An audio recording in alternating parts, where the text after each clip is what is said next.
함께하며 여러분의 내일을 응원합니다. 성공을 부르는 좋은 습관, 성공예감 이대호입니다.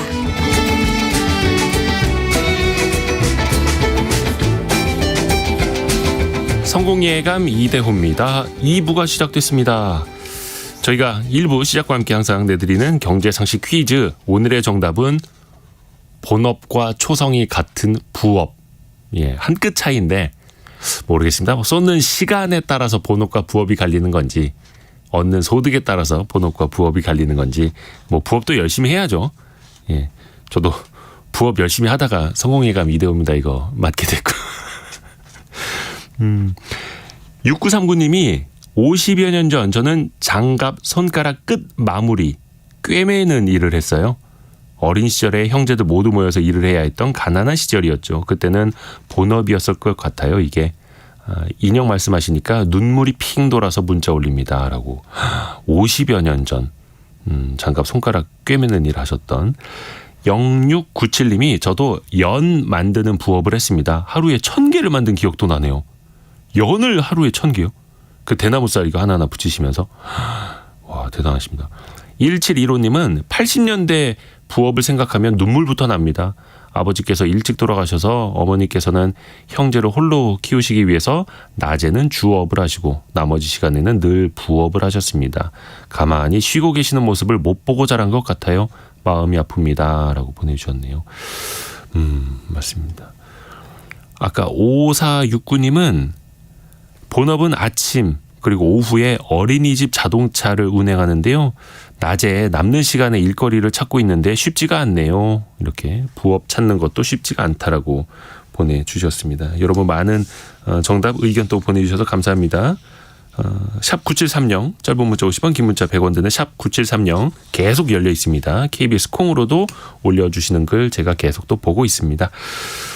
이제 시장으로 좀 가볼까요? 오늘 증시가 좋네요.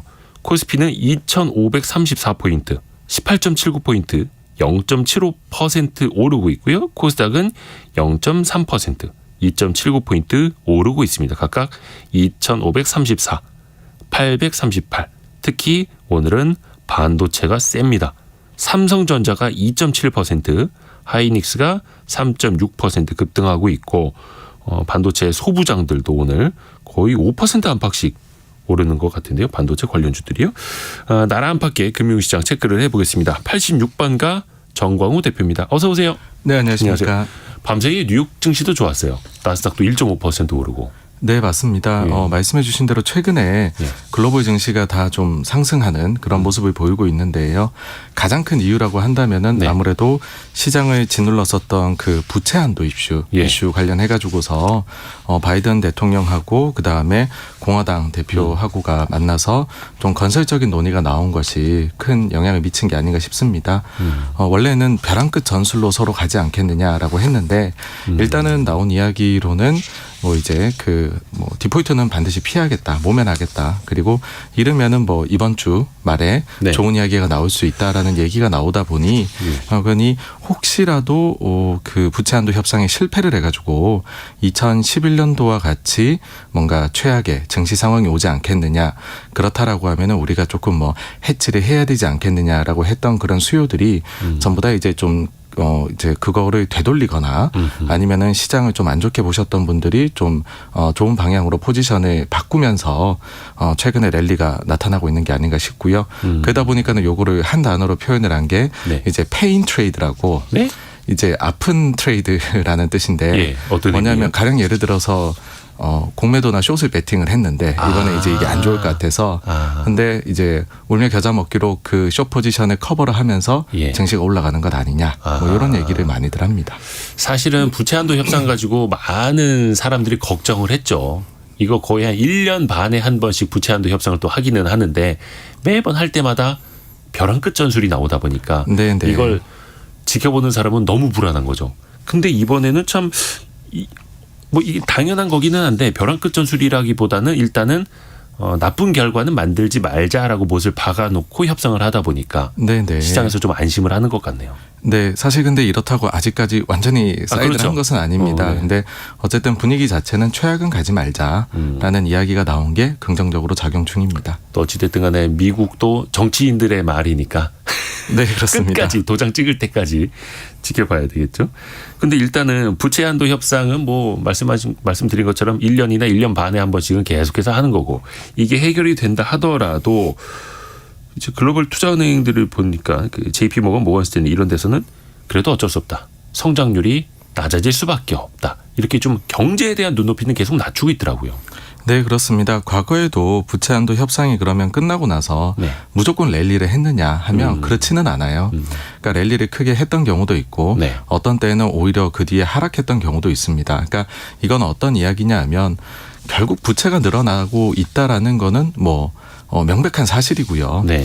그리고 부채 한도 협상이나 이런 쪽에서 최악의 경우가 나오면은 정말로 증시가 한번 급락할 수 있는 위험이 있다라는 거지.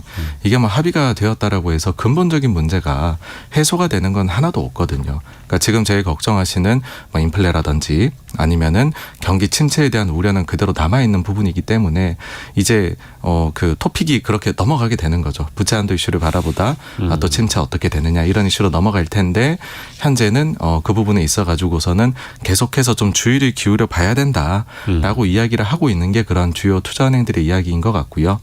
한 가지 더 말씀을 드리자면은 오히려 합의가 되고 난 이후에 네. 증시 주변의 유동성이 메마를 수 있다 이런 분석이 나오고 있습니다. 그건 어떤 건지를 한번 제가 설명을 드리면은요. 네. 그러니까 지금은 부채를 더 이상 한도에 걸렸는데 못 늘리게 하다 보니 예. 원래 어떻겠습니까? 부채를 늘려가면서 재무부가 돈을 쓰려면은 채권을 찍어가지고서 예. 했을 거잖아요. 근데 채권을 찍어낸다라는 것은 그러면 유동성이 다시 재무부로 흘러 들어가게 되는 시중에. 그래서 시중의 유동성은 감소하고 재무부가 가지게 되는 유동성은 증가를 하게 되겠죠. 예. 그래서 일시적으로는 오히려 돈을 이렇게 그 채권을 찍어내게 되면은 유동성이 시중에서는 메말라 버리는 현상이 나타나게 됩니다. 그러니까 반대로 얘기하면 지금은 그런 행위가 제한이 되다 보니 아주 이제 재무부에서 요리조리 피해 가지고서 근근히 이어나가고 있거든요. 제 네. 예산을.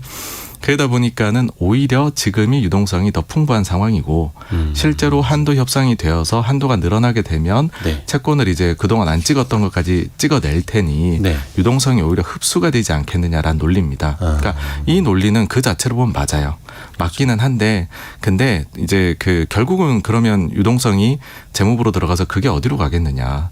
적자 예산을 짰으니 쓸 거지 않겠습니까? 재무부가 돈을 쓰기 위해서 채권을 발행하는 거니까 또. 네, 그렇습니다. 그래서 요거는 시차가 좀 있다 뿐이지 뭔가 시장을 뭐 그 저변을 완전히 뒤흔들 만한 그런 이벤트는 아니다라고 보셔야 되는데 근데 이런 주장하시는 분들 근데 뭐 가령 투자의 시기를 굉장히 짧게 보시는 분들 입장에서는 네. 이런 것들까지도 이런 배경이 있어서 의미가 있다라고 하시는구나라는 것만 참고하시면 될 것 같습니다.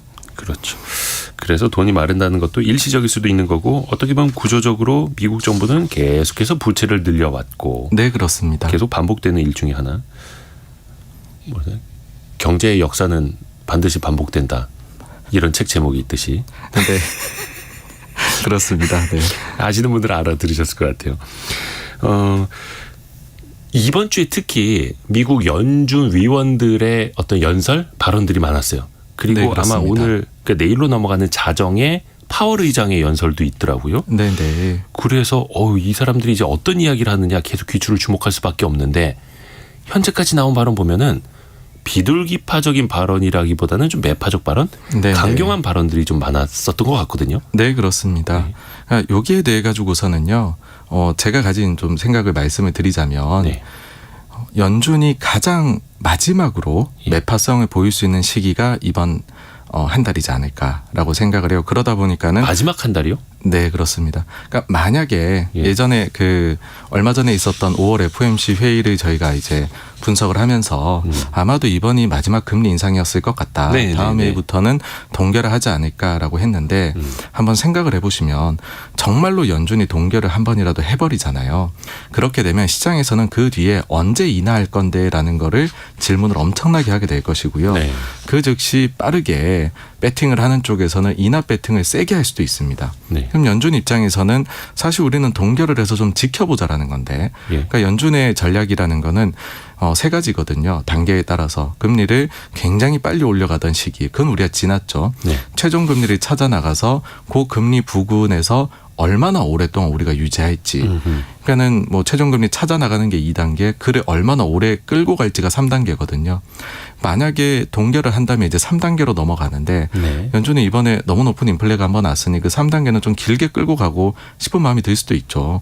근데 시장에서는 곧바로 다음 달부터라도 인하하는 것 아니에요? 라는 질문이 나와버릴 수 있고, 그런 베팅이 가뜩이나 지금도 있는데 더 늘어날 수 있을 것이다 라고 생각을 하면은, 그러면은 실제로 동결하고 나서는 지금과 같은 매파적 발언을 해봤자 제가 볼 때는 시장에서 별로 뭐 소위 말해 CI도 안 먹힐 가능성이 있다라고 봅니다. 그러면은 지금 아직까지 다음 회의가 동결일지 인상일지를 모르고 있는 요 한 달, 6월 중순에 회의가 있으니까는요. 다음 회의가.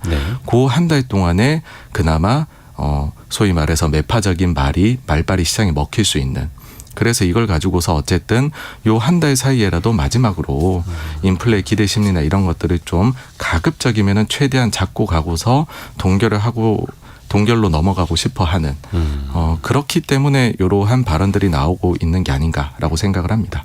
그러니까 물가 상승률 자체가 둔화되는 것, 그리고 이미 많이 높아진 기준금리의 레벨을 생각을 했을 때 금리는 더 못 올리는데 말이라도 세게 해놔서 지금 저렇게 막 앞서가고 있는 시장을 뭔가 좀 진정을 시키려는. 네. 그런데 그것조차도 이제 거의 끝물인. 네, 그래서 요 한 달 동안에는 저는 이게 마지막 기회다라는 생각이 들거든요. 말씀해 주신 대로 끝물인 거죠, 진짜로.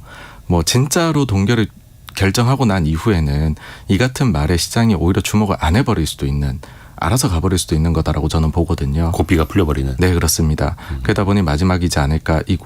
이게 비슷했던 게 지난번에도 2006년하고 사례가 비슷하다고 말씀을 드렸는데 당시에도 2006년에 마지막으로 금리를 인상한 이후에 다음 회의에 대한 시장의 금리 동결 혹은 인상 확률은 어땠냐면 6분의 5의 확률로 금리를 인상하게 될 것이다 라고 시장이 봤다 그러더라고요. 그렇게 만들어 놓고 실제로는 동결을 해버렸거든요. 그래서 지금도 그와 같은 전략을 써나가는 과정이지 않나 이고, 그렇다라고 하면 아주 그 과정으로 잘 넘어가고 있습니다. 왜냐하면 원래 지난 회의가 끝나고 나서는 다음 회의에서 금리 동결 확률이 90% 중후반까지 올라갔었어요. 근데 지금은 60%대로 떨어졌습니다. 그러니까 계속 해가지고 하루하루 다음 회의에서 인상을 할 수도 있어라는 확률이 증가를 하고 있는 그런 상황입니다. 일단 그 경제에 대한 눈높이는 아까 낮아지고 있다라고 말씀을 드렸는데, 미국 증시도 그렇고 우리 증시도 그렇고 일본 증시도 그렇고 세계 증시가 꽤 흐름이 좋아요. 네, 그렇습니다. 이건 좀 우리가 어떻게 해석을 해야 될까요? 그러니까 너무나도 이미 부정적으로 보고 있는 투자자들이 많기 때문에 그런 게 아닌가 생각이 되고요. 이것이 뭐 개인 투자자의 영역이 아니라 뱅크 오브 아메리카에서 매달 내는 펀드 매니저 서베이가 있습니다. 그러니까 규모가 어느 정도 이상이 되는 펀드 매니저들만을 대상으로 조사를 하는 거거든요. 정광우 대표님이 그러했듯이 펀드 매니저 할 저는 때처럼. 요 근처에도 못 갔는데 조막선이었습니다. 근데 이 조사를 보아도 굉장히 사람들이 부정적이다라는 거죠. 소위 말해 전문가다라고 하는 펀드 매니저들도 이게 어떻게 흘러왔냐면은요, 작년 10월 달이 가장 안 좋게 봤었어요. 그러다가는 그 다음부터는 조금씩 긍정적으로 방향을 돌리기 시작을 했었거든요. 그러다가 지난 3월에 실리콘밸리 은행 사태가 딱 터지면서 다시 아주 부정적으로 이제 색깔이 보는 시각이 변했고요. 그 다음에는 지금 3개월 연속으로 부정적으로 보는 시각이 점점 강화되고 있습니다. 현금 비중은 더 높아지고요. 주식은 안 가지려고 하고, 미국 주식은 다 떠나고 싶어하고, 채권망 안전자산인 가지고 싶어하고요. 그다음 향후 경기 전망은 갈수록 더 안 좋게 보고 있거든요. 그러다 보니까는 이미 안 좋게 보는 사람은 너무 많다. 근데 1분기 실적도 보니 생각보다 괜찮고, 엄청나게 우려했었던 부채 한도 협상도 최악은 안 갈 것 같고 해버리다 보니까는 앞서 이제 오늘 방송 처음에 말씀드렸던 그 페인 트레이드가 안 좋게 봤던 거에서 예를 들어 공매도를 했는데 안 되겠다, 공매도는 청산하자, 이런 식의 모습들이 시장 전반적으로 조금씩 나타나고 있는 것이죠. 어떻게 보면 이제 펀드 매니저들도 사람이니까 그 심리는 시장과 거의 동행 네, 네. 시장 안 좋을 땐 안 좋게 느끼고 좋을 땐 좋게 느끼고 그럴 수 있다는 또 참고로. 그 미국 증시 보면은 밤사이에도 그 AI 관련주들이 굉장히 많이 올랐습니다. 그리고 네, 거기 네. 인프라 역할을 하는 이른바 뭐 엔비디아 같은 거라든지 엔비디아는 올해 들어서만 2배 올랐더라고요. 어마어마한데 빅테크들이 많이 오르고 있습니다. 이거 자체는 뭔가 금리가 앞으로 떨어질 것이다라는 걸 같이 반영하면서 가는 건지 어떻게 좀 해석을 해야 될까요? 네, 사실 이제 원래 같으면은 네. 투자자분들이 보시기에는 금리가 좀 내려가면 성장주가 좋고 네. 올라갈 때는 가치주가 좋고 이렇게 보실 텐데 최근에는 오히려 금리가 조금 올라가고 있는데 시중 네, 네, 금리가요. 네. 그럼에도 불구하고 기술주가 훨씬 더 많이 올라가고 있거든요. 네. 그러니까는 이거를 딱 하나만 그러니까 정확하게 이 관계는 1대1로 이렇게 매칭된다. 그렇게 보시면 좀 곤란합니다. 네. 그러니까 시장의 논리라는 거는 그러니까 주식시장이 참 변덕스러워요. 항상 이런 식으로 변화가 있거든요. 네. 그러니까 제가 볼 때는 지금 기술주에 왜 사람들이 더욱 열광하느냐라고 하면 네. 침체에 대한 우려는 여전히 남아 있어요. 네. 그러니까 그 우려는 큰데 그 중에서 그나마 가시적으로 미래에 뭔가를 보여줄 수 있을 만한 게 소위 말해서 스토리를 붙일 만한 게 지금 기술주밖에 없지 않느냐라는 게 일단 제일 큰 것 같습니다. 그리고 그 선봉에 있는 것은 역시나 작년 말에 소개가 된 이 챗 GPT에서 네. 실제로 성과가 드러나는 게 1분기 실적에서부터 보였고 마이크로소프트. 네, 그러다 보니까는 다른 기업들도 여기에 대해서 전부 다들 어떤 식으로 대응을 하겠다. 애플 빼고는 다 얘기했거든요. 그러다 보니까는 이쪽이 좀 정말로 그 이익을 이끌어내는데 창출하는데 도움이 되겠구나. 그래서 다른 쪽은 좀 우려가 있는 것 같고 네. 그나마 이슈가 있는 쪽으로 가보자라고 해서 더 몰려가는 것 같습니다.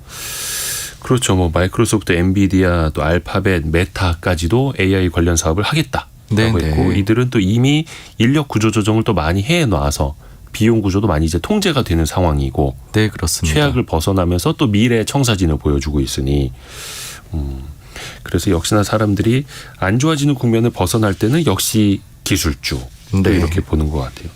근데 좀 안 좋은 쪽은 소비인데 미국은 역시 그 뭐 GDP 한 70%를 소비가 차지한다 이러면서 소비의 국가에서 소비 데이터가 굉장히 중요한데 최근에 나온 소매 판매죠. 소매 판매 데이터를 보니까 전월 대비로는 그래도 늘어나기는 했는데 그런데 예상치에는 못 미쳤어요. 네, 그렇습니다. 이거 좀 해석 좀 부탁드립니다. 그러니까 이거는 양쪽 다 불만족스러운 결과가 나온 겁니다. 네. 그러니까는 그 실리콘밸리 은행 사태 이후로 결국에는 실물 경제도 타격을 입지 않겠느냐라고 보신 분들 입장에서는 아니 왜 소비가 증가했지라고 의아해하실 거고요.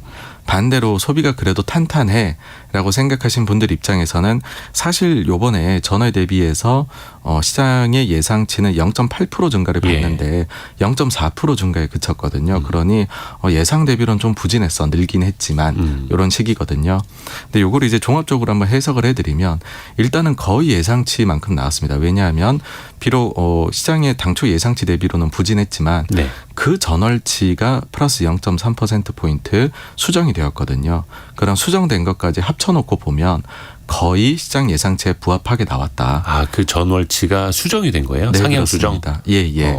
그래서 그런 점까지도 보게 되면 소비가 뭐 그래도 괜찮구나라는 거고 특히나 자동차를 제외한 근원 소비는 예상보다 더 잘 나왔거든요. 그래서 역시 미국의 소비라는 것은 그래도 뭐 급격한 둔화라기보다는 조금씩 그 열기가 꺼져가고 있는 정도이구나로 봐야 될 것 같고 그리고 제가 볼 때는 결국 미국의 고용 데이터가 아직까지는 잘 유지가 되고 있습니다. 네.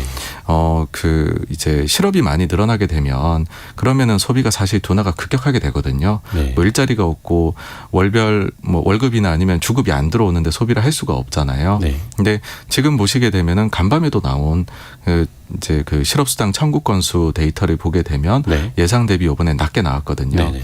이 이슈도 조금만 더 말씀을 드리면은 실업수당 청구 건수에서 부정수급이 있다라는 얘기가 지난주에 한번 나왔었어요. 미국에서요? 네. 그러니까 최근에 실업수당 청구가 좀 예상보다 많이 되는 주들이 몇 주 있었거든요. 네. 근데 그럼에도 불구하고 미국 고용보고서에서는 실업이 증가가 전혀 없었어요. 그래서 이 둘 간에 왜 수당 청구는 늘어나는데 실제 실업자는 증가를 하지 않느냐 미스테리다라는 예. 이야기가 나왔었는데 네네네. 지난주 금요일에 나온 이야기가 뭐냐 하면은 불법으로 청구를 하는 사람들이 있는 것 같고 일을 하고 있으면서 실업수당을 청구하는 사람들. 그러니까 이게 시스템이 하여튼 허점을 노리는 것 같다인데 왜냐하면 다른 주들은 괜찮은데요. 예. 매사추세츠 주에서만 실업수당 청구가 엄청 들었거든요. 아, 그래요? 거기에서 전체 증분의 절반을 혼자 차지를 해버리는 거예요. 아, 그래요? 네. 그 주에 뭔가 심각한 일이 생긴 것도 아닌데. 그런 것도 아닌데 그런 거죠. 그래서 그 얘기가 나오자마자 네. 요번에 어제 간밤에 나온 데이터에서는 매사추세츠만 감소를 많이 했습니다. 그래서 이걸 보면서 지금 거기 뭐가 있었네. 뭐가 네. 있었네. 지금 일단은 그 실업 쪽도 그래서 뭐 그렇게까지 고용이 하여튼 탄탄한 것 같다 여전히는.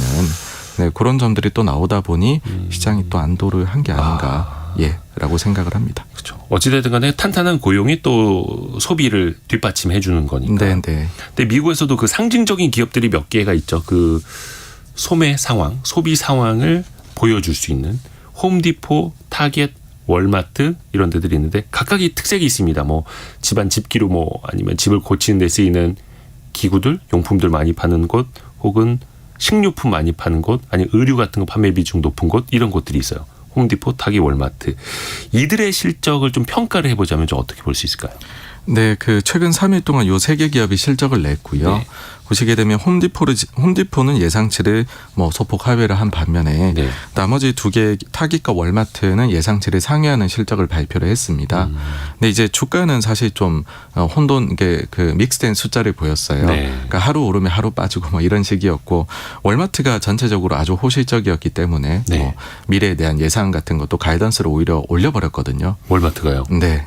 그래서 여기는 이제 주가가 좀 좋게 반응을 했다인데 전체적으로 보면은 홈디포는 기존의 집에 대해 가지고서 유지보수 하는 쪽으로 아무래도 많이 쓰이다 보니까 맞아요. 지금은 그런 쪽은 좀 줄이고 새로운 집에 관련된 그런 데이터들은 좀 잘 나오고 있거든요. 그러다 보니까 처음에 홈디포 실적이 나왔을 때에는 역시 기존의 거에 대해 가지고서 유지보수는 좀 안 좋구나 했는데 그 다음에 이번 주에 나온 신규 주택 관련된 데이터들에서는 뭐 그래도 우리가 생각한 것만큼 나쁘지 않네 하다 보니 그러면 결국에는 또 홈디포 쪽으로도 그게 옮겨가지 않겠느냐라고 해서 또 뭐 그 다음날 주가가 오르고 이런 모습이었습니다. 그 다음에 이제 타깃하고 월마트 같은 경우에는 결국에는 요 기업들에서 우리가 중요하게 보는 거는 소비자들의 행태가 어떻게 변화하느냐. 네. 그러니까 전체적인 소비가 좀 둔화된 건 맞는데 그 내에서 더 이제 가치 소비를 해 나가려고 한다는 거는 다 드러나고 있더라고요. 네. 그러니까는 과거 대비해 가지고 좀 더 그 가성비를 따지는. 아끼고 절약하면서. 네.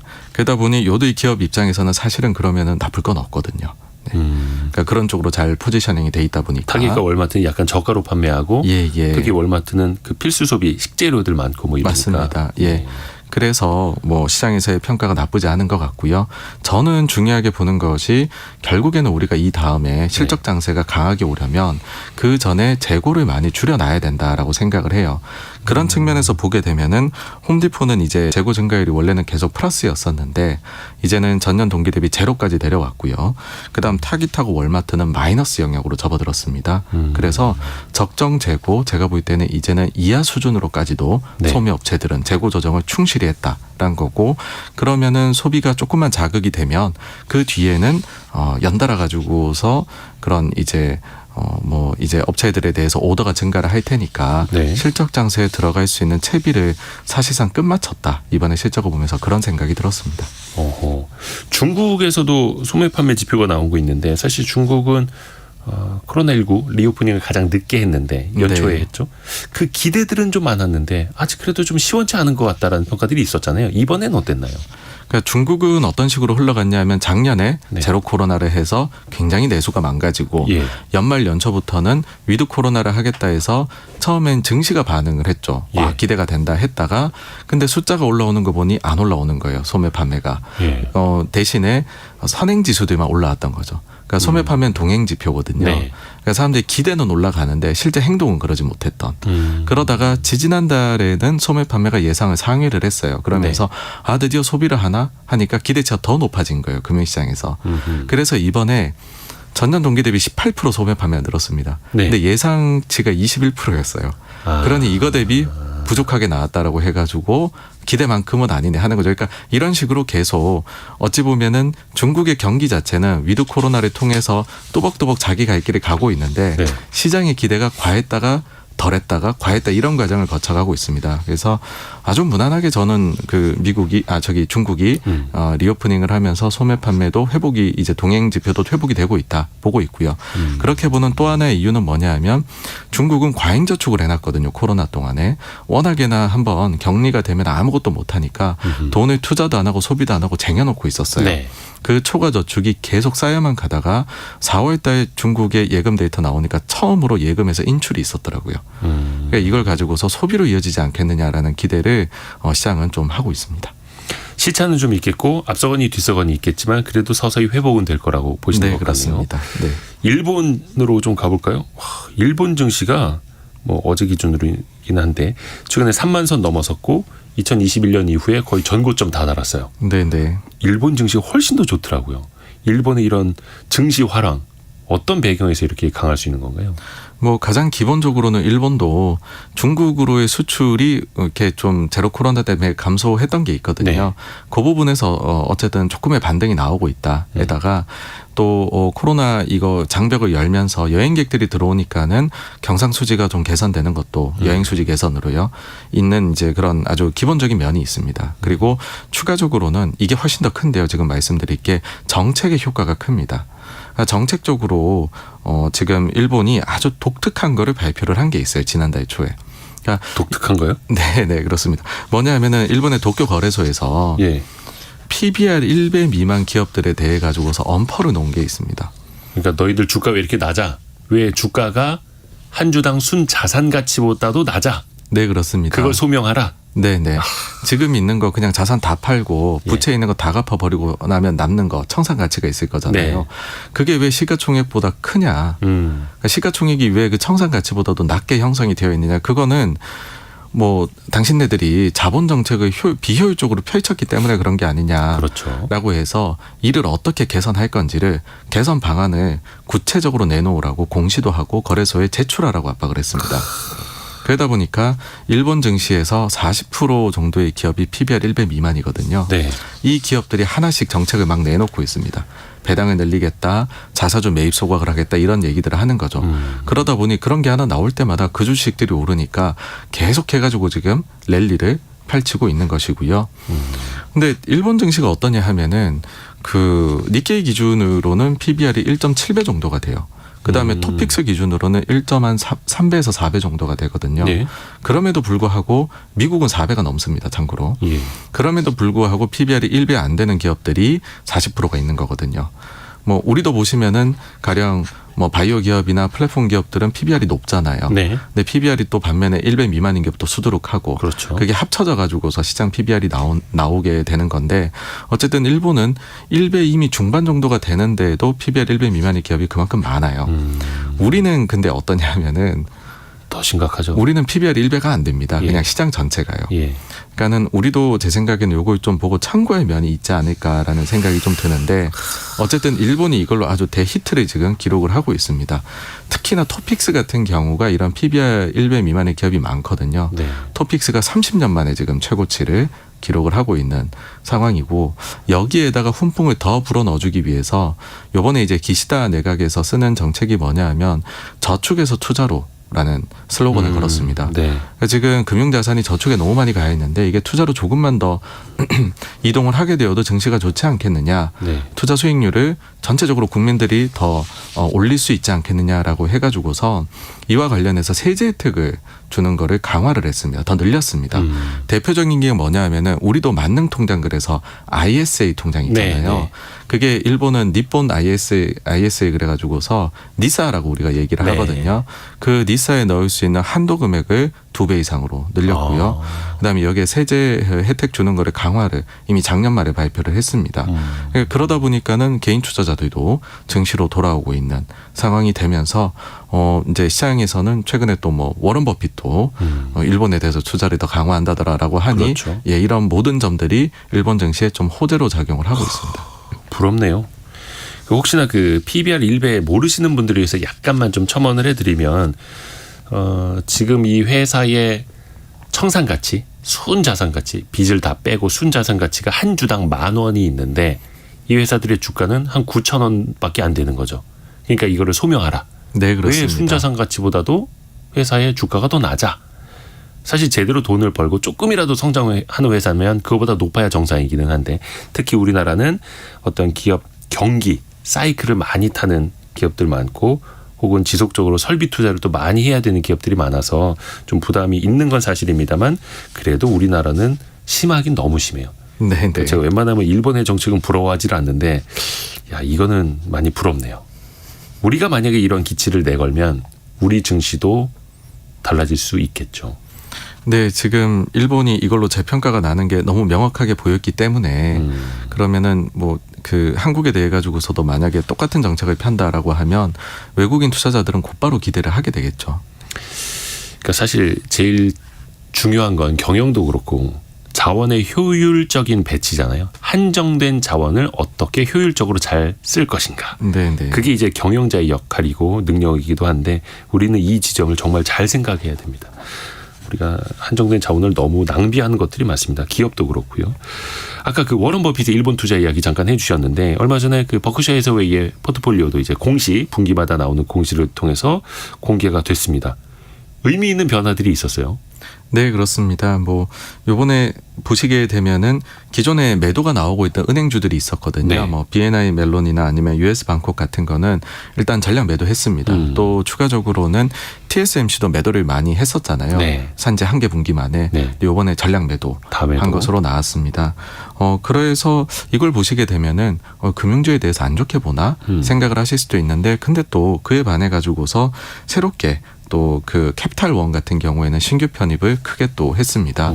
그래서 매도한 금액하고 매수한 금액을 해보면은 네. 요들 주요 기업들이요. 그 금융 관련해서 매도가 14억 달러, 매수가 10억 달러가 나왔어요. 그래서 사실 그러면 금융주 전체에 대해서 부정적으로 본다라고 보기는 뭐 이거는 그냥 일상적인 매매를 한 수준에 불과한 것 같다라고 얘기를 할 수 있을 것 같아요. 그래서 사실 요번 발표가 있기 전에 네. 시장에서는 어떻게 봤냐 하면은 버핏이 그 오마에서 총회를 하면서 미국의 놀라운 시기가 끝나간다라는 발언을 한 게 있지 않습니까? 네. 그래서 그 신문 지상에 아주 이제 대서특필이 됐었죠. 네. 워런 버핏도 이제는 증시를 안 좋게 보나 보다 였었어 가지고서 이게 3월 말 기준으로의 포트를 공개를 한 거거든요. 네. 그래서 그럼 3월 말 기준으로 작년 대비해서 매도가 되게 많이 나오지 않았을까라고 시장에서는 우려를 했는데 보니까는 사실상 플러스 마이너스를 해보니 거의 포트의 변화가 없는 거죠.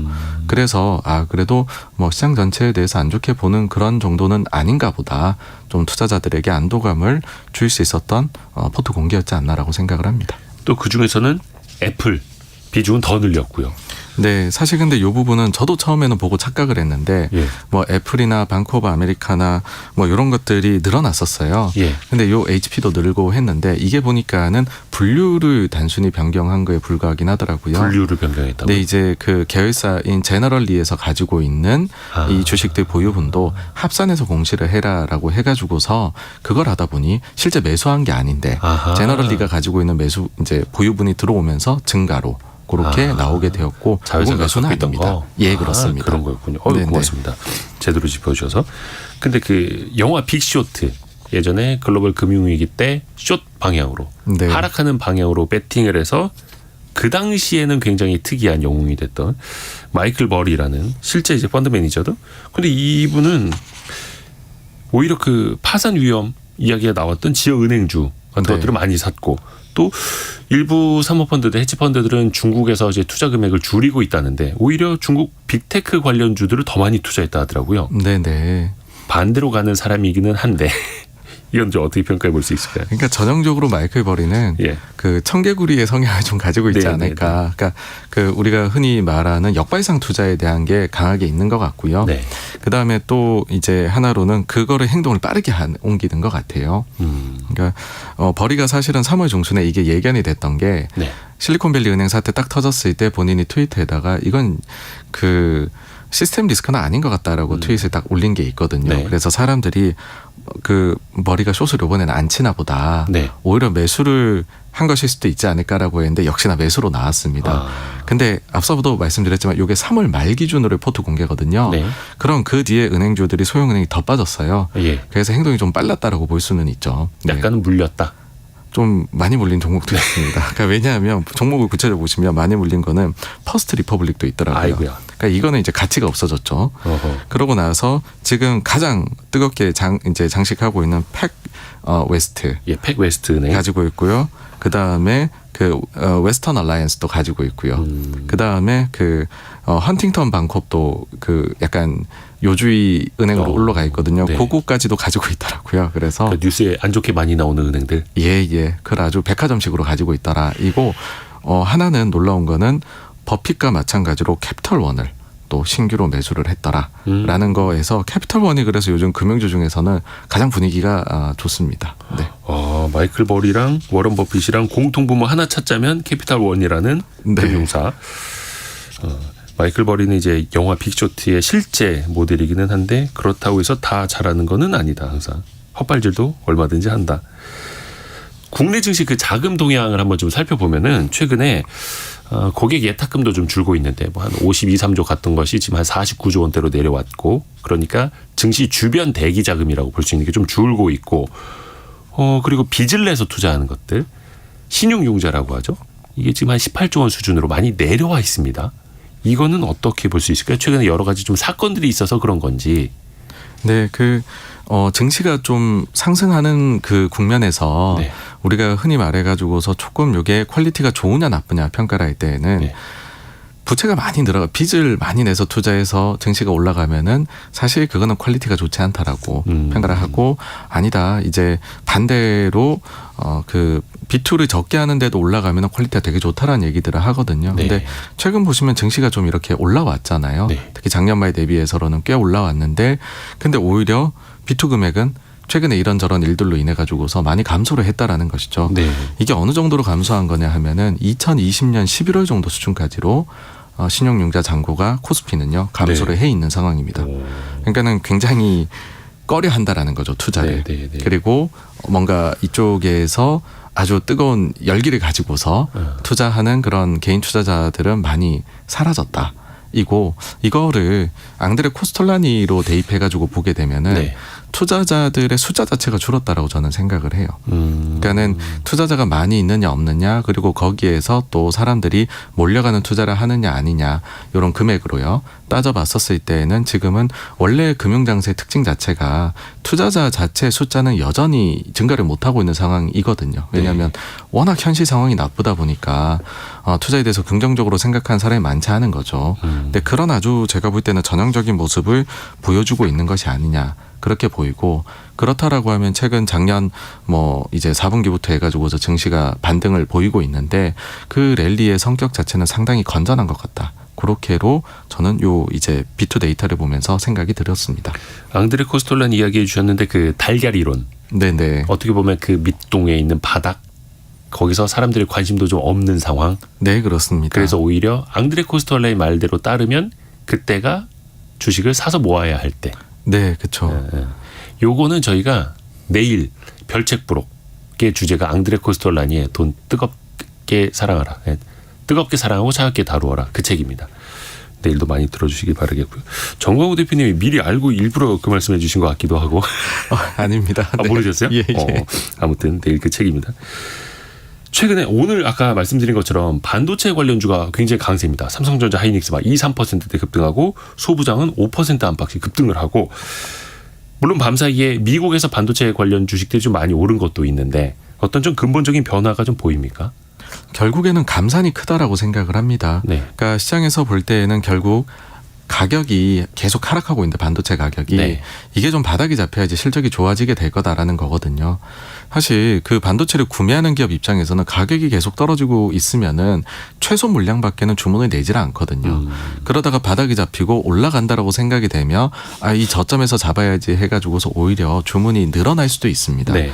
그래서 가격이 돌아서는 게 필수이고 그 전 단계가 바로 감산입니다. 근데 세계 최대 업체인 삼성전자에서 감산을 사실은 가격이 반등할 때까지 감산하겠다라는 거거든요. 네. 지금은요. 그런 이야기를 한 것 자체가 심리를 돌아세우는데 영향을 줬고 또 그 다음에는 뭐 키옥시아하고 지금 합병해서 낸드 쪽에 그 다음에는 고민이 시장이 컸었는데 낸드 쪽에서 2위, 4위 업체가 합병이 가속화될 수 있다. 그런 얘기들이 키옥시아와 웨스턴 디지털. 네, 그렇습니다. 그런 얘기들이 나오다 보니까는 그럼 이들 업체는 더 좋은 것 아니냐. 우려했던 것보다도 시황이 빨리 좋아질 것 같다. 즉 이 업체의 숫자가 합병이 되면 줄어드는 거니까 네. 치킨 게임이 이제 종료가 되지 않겠느냐. 그런 기대들까지도 들어오고 또 이제 미래를 본다면은 아무래도 AI 쪽으로 인해 가지고서 요즘에 이 반도체 기업들이 AI 전용 칩을 개발해서 내놓겠다라는 얘기를 참 많이 하고 있거든요. 네. 그러면 여기에서 또 수요가 자극되는 것도 있지 않을까라는 것까지도 복합적으로 지금 들어오는 것 같습니다. 반도체 기업 이야기까지 들어봤습니다. 오늘도 86번가 정광우 대표 통해서 다양하게 짚어봤습니다. 말씀 고맙습니다. 감사합니다. 네, 라디오 정보센터 뉴스 들어보시죠. 충청북도 청주와 증평 등 9개 시군의 구제역 위기 단계가 심각으로 격상됐습니다. 구제역 위기 경보가 심각까지 올라간 것은 2018년 3월 이후 5년 2개월 만입니다. 심각 단계가 내려진 9개 시군은 가축 시장이 폐쇄되고 주요 거점에 대한 소독 시설이 확충됩니다. 윤석열 대통령은 오늘부터 일본 히로시마에서 열리는 주요 7개국 G7 정상회의에 참석합니다. G7 정상회의를 계기로 한일, 한미일 정상회담도 열릴 예정입니다. 정부가 오늘 일본 후쿠시마 원전 오염수 한국 시찰단의 구성과 활동 계획 등을 발표합니다. 발표 자리에는 전문가 시찰단장이 배석할 예정이어서 시찰단에 참여할 전문가와 일정, 시찰 범위 등이 공개될 것으로 보입니다. 미국 법무부가 대한항공의 아시아나항공 인수를 막기 위해 소송을 제기하는 방안을 검토하고 있다고 미국 인터넷 매체 폴리티코가 보도했습니다. 소송을 제기할지 여부는 최종 결정되지 않았으며 결정이 임박한 것도 아니라고 이 매체는 전했습니다. 지금까지 라디오 정보센터 조진주였습니다. 애프터 서비스 시간입니다. 여러분의 질문을 저희가 하나하나 계속해서 모으고 있고요. 오늘은 곽지연 리포터가 질문을 모아왔습니다. 어서 오세요. 네, 안녕하세요. 첫 번째 질문은요. 네, 청취자 신명호님. 세계 대기업들이 아리백을 채택하고요. 우리나라에게도 요구하고 있는데 그런데 우리나라는 일방적으로 CFE, 무탄소 에너지를 내세운다 이렇게 주장하고 있습니다. 과연 통할까요? 어저께 염현석 기자가 이 소식을 전해 주었죠. 네. RE100이라는 거는 100% 재생 에너지만 써서 발전을 해서 만든 제품들을 말하는 거고 RE100. 여기는 대부분 이제 태양광 풍력. 그래서 여기는 원전을 아직은 인정을 해주지 않고 있는. 근데 우리나라 입장에서 어쩔 수 없이 원전을 쓰기는 써야 되는데. 그렇죠. 왜냐면 국토가 좁으니까 태양광을 어디까지 깔기도 좀 그렇고 해외랑 상황이 많이 다르죠. 그래서 우리는 CFE, 카본 프리 에너지라고 해서 탄소 배출하지 않는 우리만의 기준을 좀 갖자. 근데 여기에는 원전도 좀 넣어서 CFE를 밀자. 무탄소 에너지인데 네.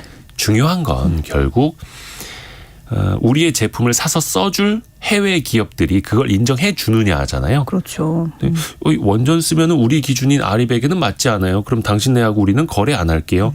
물건 좀 줄일게요 하면은 그 아무리 CFE 무탄소 에너지 좋다 하더라도 그들의 기준에 맞아야죠. 우리가 제대로 그렇죠. 수출을 하려면. 그래서 과연 애플이 됐든 알파벳이 됐든 마이크로소프트가 됐든 거기 우리 물건을 납품을 할 때 그들이 이걸 받아줄 것이냐 그 입장에서 봐야겠죠. 그렇죠.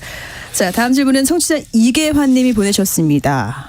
앞으로 종이 서류 없이 실손 청구가 가능하다는데 그러면 실손보험은 중복 가입할 수 있는 건가요? 실손보험. 이게 진짜 중요한 게 네. 실손보험은 중복 가입할 수 있습니다.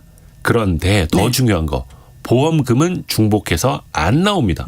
우리가 안보험은 중복해서 나오잖아요. 보험금이. 네. 그런데 실손보험은 2개, 3개, 10개를 가입하더라도 기존 금액만 쪼개서 나옵니다. 네. 그러니까 2군데 가입했다.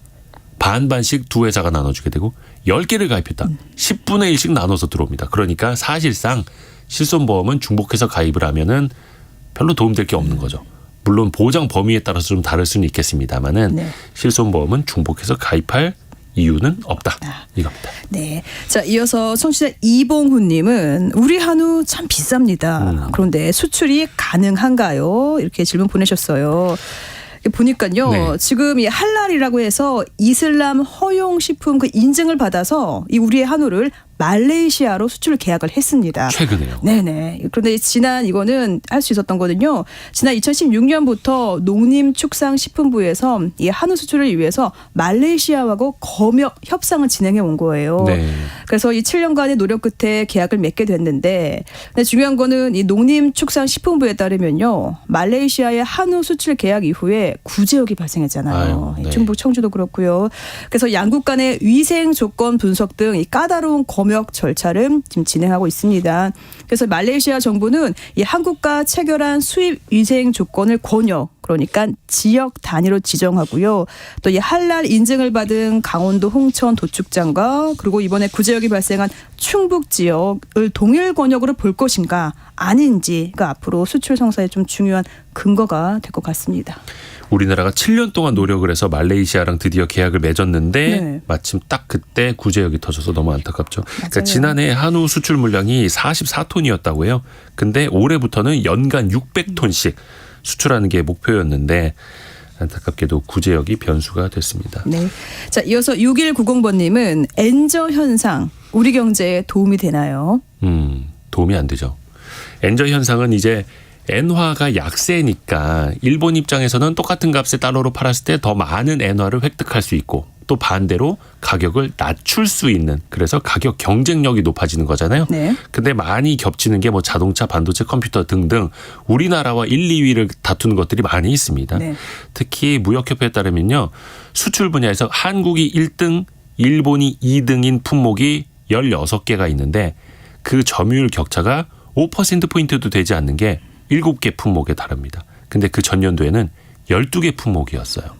그러니까 1, 2위 품목의 격차도 좁아지고 있고 일본이 많이 따라오고 있다라는 거죠. 거기에다가 엔화도 약세예요. 일본 기업들이 가격 경쟁력을 더 가져. 그렇죠. 그러면 우리 입장에선 좋을 게 없죠. 맞아요. 네. 자, 다음도 마찬가지로 일본 엔저 관련 질문입니다. 1552번님. 일본은행 총재가 바뀌었는데 엔저 현상 언제까지 계속될까요? BOJ 뱅크 오브 재팬의 구로다 총재가 거의 10년 만에 물러났고 우에다 가즈오 총리가 4월에 취임을 했는데 네. 취임하자마자 그 얘기를 했습니다. 기존의 완화적인 통화 정책을 유지하겠다. 그러니까 아베노믹스로부터 비롯되는 저금리, 제로금리 계속해서, 그리고 장기 국채를 사들이는 것도 계속하겠다 했죠. 그래서 엔화 약세도 계속해서 같은 흐름이 이어지고 있는 거고요. 자, 네. 오늘 시간이 벌써 다 됐네요. 곽지연 리포터 오늘도 좋은 질문과 답변 많이 준비해 주셔서 고맙습니다. 네, 고맙습니다. 감사합니다. 이번 한 주도 참 여러분 바삐 달려오셨죠. 예, 주말에 가족들과 함께 행복한 시간 보내시길 바라겠고요. 혹시나 시간이 되신다면 토요일에도 좋은 방송은 이어집니다. 성공예감 별책부록. 제가 여러분에게 특히 이번 주에는 이야기를 많이 해드립니다. 앙드레 코스톨라니의 돈 뜨겁게 사랑하고 차갑게 다루어라. 많이 배우실 수 있는 내용이 여러분은 찾아갈 겁니다. 내일 성공예감 주말판 별책부록 때 다시 뵙겠습니다. 성공예감은 오늘도 여러분을 응원합니다.